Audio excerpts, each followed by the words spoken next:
Okay, so we have the newly released Choo-Choo Charles. This game is about a naughty train that has spider legs and it chases you around this open world. Except when you think train with a creepy face, spider legs, open world, survival horror, you think, okay, there's going to be some fear factor. The atmosphere is going to scare me. There's going to be jump scares.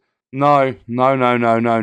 I do really appreciate the fact that this game has been made by one person. There was one developer working on it, and I believe the developer is 20 years old. But this game just doesn't have enough to it. I have fully completed the entire game in 2 hours. People always leave comments on my reviews, on my first impressions, saying you can't judge a game off an hour. Well, you could, because you can complete entire games in 2 hours. I believe there are some games out there that are actually completed from start to finish in a single hour. But I sat there for about 2 hours and done the entire thing. Not 100% completion. I didn't bother going round and collecting the paint cans to change the colour of my train. But I did the entire story from start to finish. I did every optional quest. I did the weapon missions.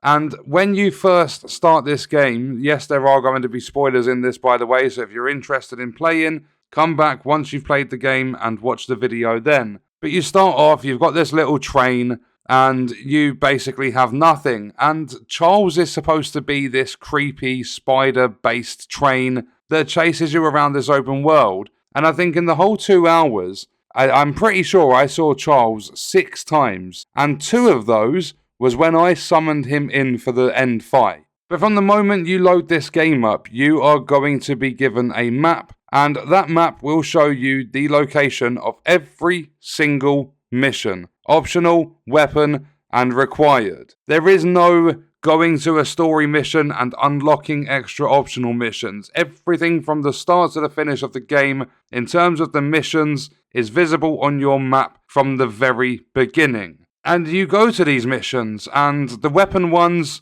there's like 1 or 2 of the 4 that are okay, but you just have to do the most basic things. And it's not just for the weapon missions, it's for every single thing in this entire game. So I started by doing a weapon mission, got myself the bug spray weapon. Then I realized you can basically accept and enable multiple missions at the same time, or activate multiple missions at the same time. So I started driving my little train around the map, and I started accepting all the missions and going off and doing some that were close by and things like that. And I think altogether in this entire game, I did 2 loops around the map, and that was it. That's all you have enough time for. A lot of the missions are just fetch quests. Oh, go to my barn and collect the scraps I have in there, and you're given 9 scraps. All the puzzles in the game are very, I'm going to say childish. They're so easy to do. And whilst you're doing these puzzles, there's no fear factor. And not only that, when Charles does decide to come along, like once in a blue moon,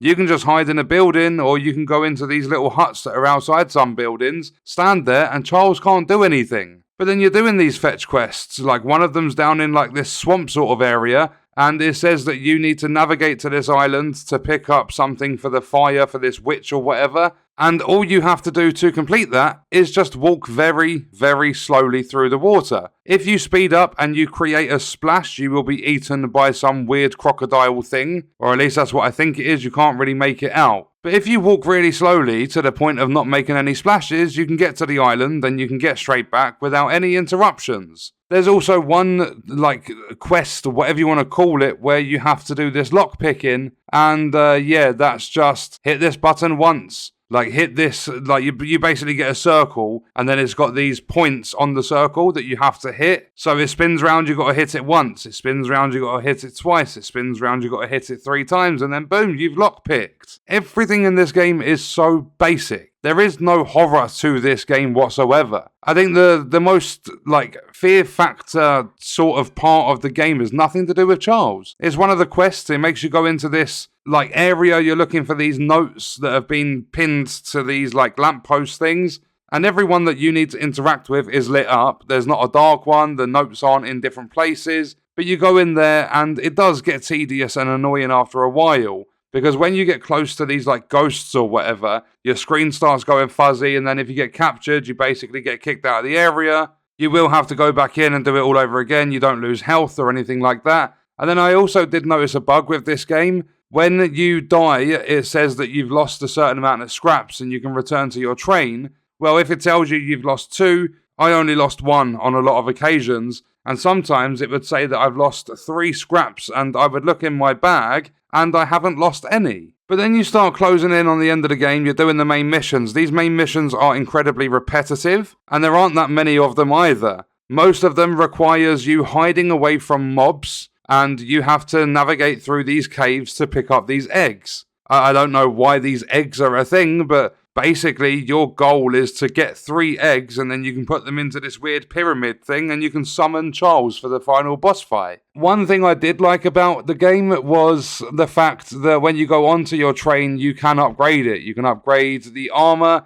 you can upgrade the speed, and you can upgrade your weapon damage. But none of it really makes that much of a difference. There's no mechanics to it, sort of thing. You just, I'm going to gather some scraps, and then I'm going to go back, I'm going to access the blueprint, I'm going to increase the weapon damage, and I don't even know that it's happening. I don't know anything about it. It don't feel that much stronger or anything like that. This game is mediocre. I respect the fact that it was made by one person and there weren't any game-breaking bugs or anything like that. I have nothing but respect for it. It's got to be very, very hard work to work on an entire game by yourself, especially at the age of 20. The developer has a very, very bright future ahead of them to be able to put this sort of a game together. My biggest problem with it, though, is the price. You get, some people are completing this in a little under an hour and a half. It took me about 2 hours. I think it was a tiny bit over, 2 hours, 5 minutes or something like that. And they are charging £17.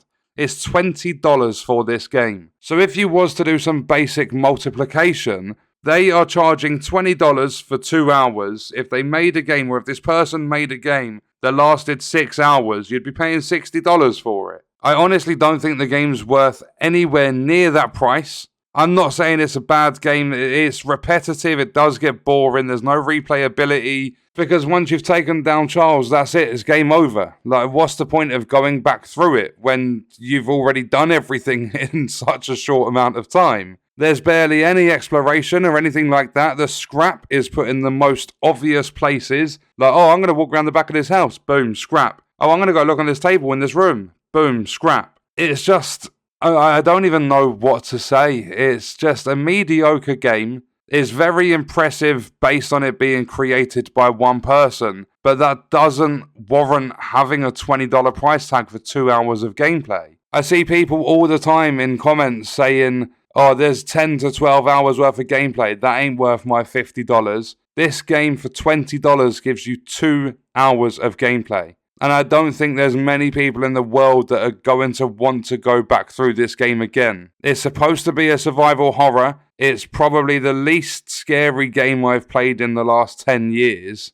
It's far too easy in terms of the challenges. I feel as though there's a lot of inspiration that comes from Thomas the Tank Engine with this. So I don't know why they went with the survival horror sort of genre, because all the challenges, all the quick time events and things like that, they're all very easy to do. The puzzle mechanics in the game are incredibly simple, and it feels as though they're catered more towards children. So I don't know why there's that sort of quest line in the game, if you want to call it that. I don't know why these quests are available in the game that are super simple if it's a survival horror.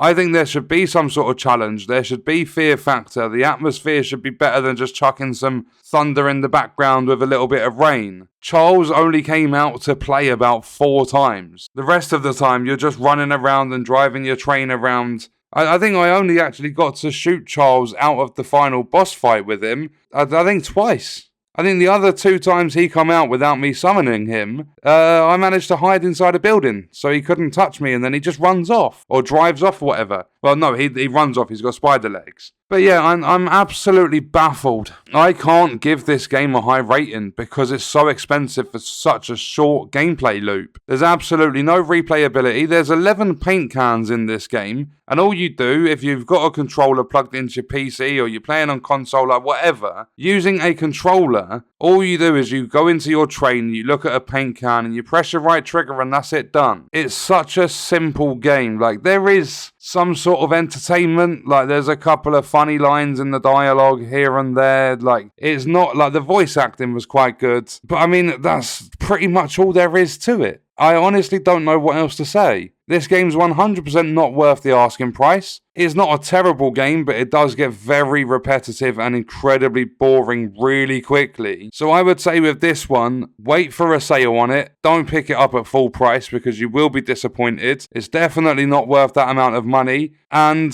it's a review, so I'm going to give the game a rating. And honestly, in my head, my head's screaming a 6 out of 10. And that is purely based on the fact that it was made by one person. If it was a development team and they come out with this, like a full-on team with at least like 10, 12 people, then yeah, I'd probably give this game a 3 or a 4. I have to give a lot of points, a much higher score, for the fact that it was made by one person. But yeah, I think it would definitely sit at about a 3 or 4 in terms of the gameplay. I didn't like it. It got repetitive so quick. From the get-go, you can see every mission available in the game. And there's just no fear factor, no atmosphere. As I said, in 2 hours, I saw Charles 6 times, and I had to summon him in twice. So that is the review for Choo-Choo Charles. And that means we have come to the end of this video. So check out this video if you want to see other content on the channel. I will see you in the next one. I hope you guys enjoyed it. Thank you for watching.